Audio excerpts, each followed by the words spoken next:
You are looking at Julian's pronunciation guide, where we look at how to pronounce better some of the most mispronounced words in the world, like this other curious word. But how do you say what you're looking for today?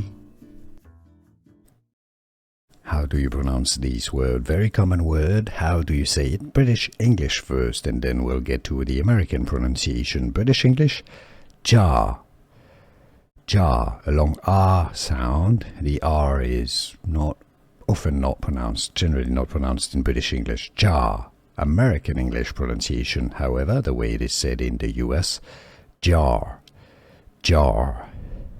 Jar, American English, or jar, British English.